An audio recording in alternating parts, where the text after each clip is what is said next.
नमस्कार। प्रांजल ज्ञान गंगा में आप सभी का स्वागत है। हम संक्षिप्त महाभारत का पाठ कर रहे हैं, जिसमें कि आदि पर्व समाप्त हो चुका है और अब जो ये कथाएं चल रही हैं ये सवा पर्व के अंतर्गत आ रही हैं। कल हमने सवा पर्व के अंतर्गत ही श्री कृष्ण, भीम और अर्जुन की मगध यात्रा और जरासंध से बातचीत की कथा को पढ़ा था। आज हम जरासंध वध और बंदी राजाओं की मुक्ति की कथा को पढ़ेंगे। तो चलिए आप और हम अब कथा में प्रवेश करते हैं और देखते हैं कि राजाओं की मुक्ति कैसे होती है और जरासंध का वध कैसे होता है। वैशंपायन जी कहते हैं, जन्मेजय, जब भगवान श्री कृष्ण ने देखा कि जरासंध युद्ध करने के लिए उद्यत हो गया है, तब उन्होंने उनसे पूछा, राजन, तुम हम तीनों में से किसके साथ युद्ध करना चाहते हो? हम में से कौन युद्ध के लिए तैयार हो? जरासंध ने भीमसेन के साथ कुश्ती लड़ना स्वीकार किया। उसने माला और मांगलिक चिन्ह धारण किए, पीड़ा मिटाने वाले बाजूबंद पहने, ब्राह्मण ने आके स्वस्ति वाचन किया, क्षत्रिय धर्म के अनुसार उसने बख्तर पहना, मुकुट उतारा और बालों को बांधता हुआ खड़ा हो गया। जरासंध ने कहा, भीमसेन आओ। बलवान के साथ लड़कर हारने पर भी यश ही मिलता है। बलवान भीमसेन श्री कृष्ण से परामर्श लेकर ब्राह्मणों के स्वास्ति वाचन करा जरासंध से भिड़ने के लिए अखाड़े में उतरे। दोनों ही अपनी अपनी विजय चाहते थे। दोनों ही अपनी अपनी भुजाओं को ही शस्त्र बनाना चाहते थे। हाथ मिलाने के पहले एक ने दूसरे का पैर छुआ, तदंतर खम और ताल ठोकते हुए परस्पर गुथ गए। उन्होंने तृणपीड़, पूर्ण योग, समुष्टिक आदि अनेकों दावपेच किए। उनकी कुश्ती अपूर्व थी। उनका मल्ल युद्ध देखने के लिए हजारों प्रवासी ब्राह्मण, क्षत्रिय, वैश्य, शूद्र, स्त्री एवं वृद्ध इकट्ठे हो गए। उनके प्रहार और छीना झपटी से बड़ी कर्कश ध्वनि होने लगी। वे कभी हाथों से एक दूसरे को ढकेल देते, गर्दन पकड़कर घुमा देते, कभी एक दूसरे को खदेड़ते, खींचते, घसीटते, घुटनों से चोट करते और हुंकार करते हुए गूंशों का प्रहार करते। वे जिधर जाते उधर की जनता भाग खड़ी होती। दोनों हट्टे खट्टे, चौड़ी छाती, लंबी बाहें वाले पहलवान अपनी भुजाओं से इस प्रकार लड़ रहे थे मानो लोहे के बेलन टकरा रहे हों। वह युद्ध कार्तिक कृष्ण प्रतिपदा से प्रारंभ होकर लगातार 13 दिन रात दिन बिना खाए पिए और बिना रुके चलता रहा। 14वें दिन रात के समय जरासंध थककर कुछ ढीला पड़ गया। उसकी यह दशा देखकर भगवान श्री कृष्ण ने भीमकर्मा भीमसेन को उभारते हुए कहा, वीर भीमसेन, थक जाने पर शत्रु को अधिक दबाना उचित नहीं।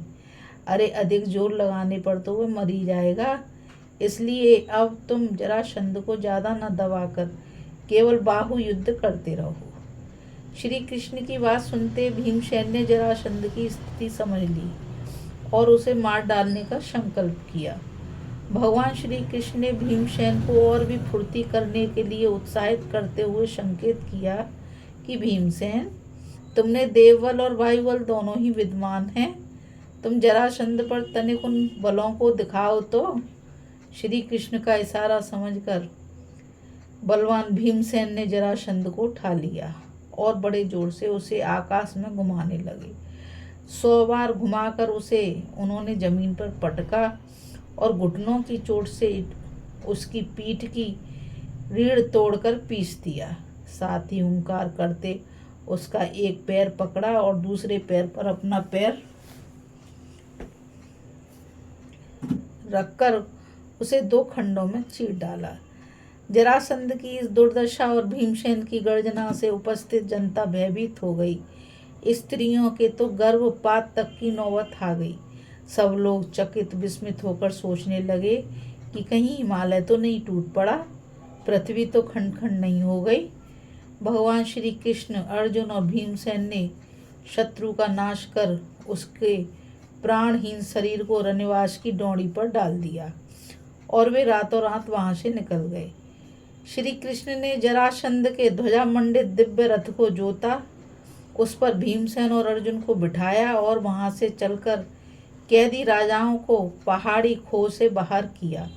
उस रथ से ही वे राजाओं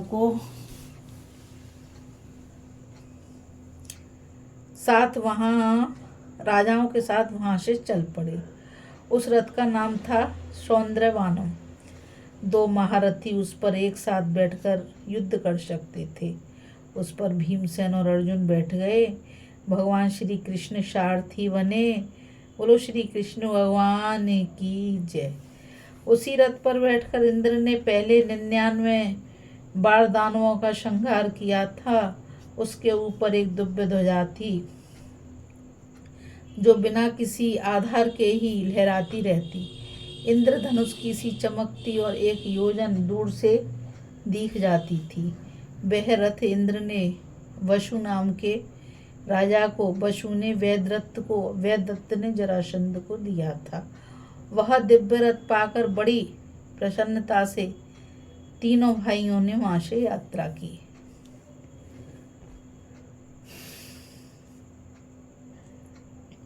परम यशस्वी करुणा वरुणालय भगवान श्री कृष्ण रथांकर गिरिव्रज से बाहर निकले। खुले मैदान में आए जहां ब्राह्मण आदि नागरिकों ने एवं कैद से छूटे हुए राजाओं ने श्री कृष्ण की विधि पूर्वक पूजा की। राजाओं ने कहा, सर्वशक्तिमानम प्रभो, आपने भीष्म और अर्जुन के साथ हमें छुड़ाकर अपने धर्म की रक्षा की है। यह आपके लिए कोई नवीनता नहीं। हम जरासंध रूप विशाल ताल के दुख दलदल में फंस रहे थे। आपने हमारा उद्धार किया है। सर्वव्यापक यदुनंदन, हम दुख से मुक्त हुए। आपने उज्जवल कीर्ति की स्थापना की। हम आपके सामने नम्रता से झुककर खड़े हैं। हमें कुछ आज्ञा दीजिए। आपका कठिन से कठिन काम भी हम करेंगे। भगवान श्री कृष्ण ने उन्हें आश्वासन देते हुए कहा, धर्मराज युधिष्ठिर चक्रवर्ती पद प्राप्त करने के लिए राजसूय यज्ञ करना चाहते हैं। आप लोग उनकी सहायता कीजिए। राजाओं की प्रसन्नता की सीमा न रही। उन्होंने हृदय से यह प्रस्ताव स्वीकार किया। अब वे लोग भगवान श्री कृष्ण को रत्न राशि की भेंट देने लगे। भगवान ने उन पर कृपा करके बड़ी कठिनाई से भेंट स्वीकार की। जरासंध का पुत्र सहदेव मंत्रियों के साथ पुरोहित को आगे कर अनेक रत्न लिए बड़ी नम्रता से श्री कृष्ण के सामने उपस्थित हुआ। भगवान श्री कृष्ण ने भयभीत सहदेव को अभयदान देकर भेंट स्वीकार की। श्री कृष्ण, अर्जुन और भीमसेन ने वहीं सहदेव का अभिषेक किया। सहदेव बड़ी प्रसन्नता से अपनी राजधानी लौट गया।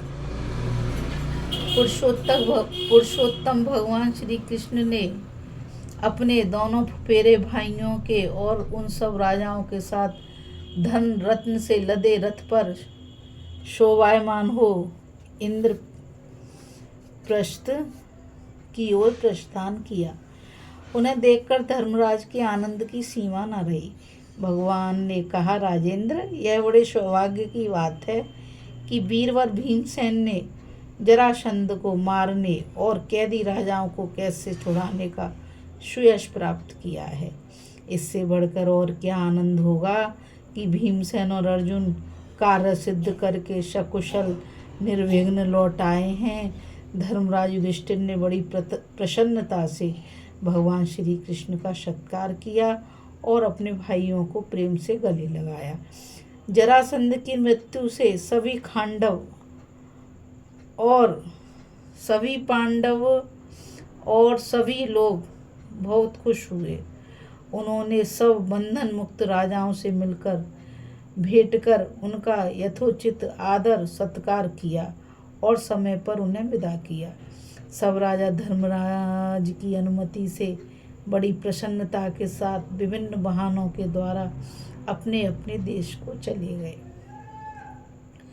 परम प्रवीण भगवान श्री कृष्ण ने इस प्रकार जरासंध का वध कराकर धर्मराज की अनुमति प्राप्त करके कुंती, द्रौपदी, सुभद्रा, भीमसेन, अर्जुन, नकुल, सहदेव और धौम्य से विदा ली तथा उसी रथ पर जो जरासंध के यहाँ से ले आए थे युधिष्ठिर के कहने से सवार होकर द्वारका की ओर यात्रा की। बोलो श्री द्वारकाधीश भगवान की जय। यात्रा के समय पांडवों ने आनंद कंद भगवान श्री कृष्ण का यथोचित अभिवादन एवं परिक्रमा की।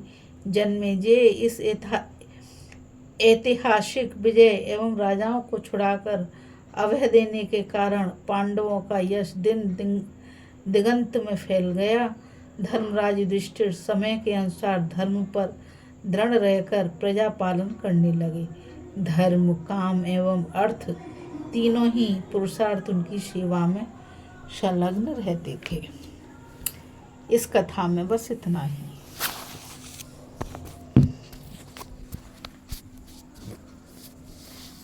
अभी हम जरासंध वध और बंदी राजाओं की मुक्ति की कथा सुन रहे थे। आगे हम पांडवों की दिग्विजयी यात्रा की कथा को पढ़ेंगे। तो अब मुझ गीता रावत को आज्ञा दीजिए। कल फिर मिलेंगे एक नई कथा के साथ।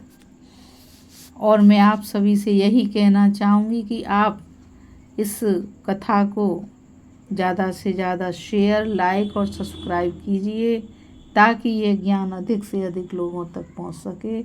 राधे राधे। जय श्री कृष्णा। नमस्कार।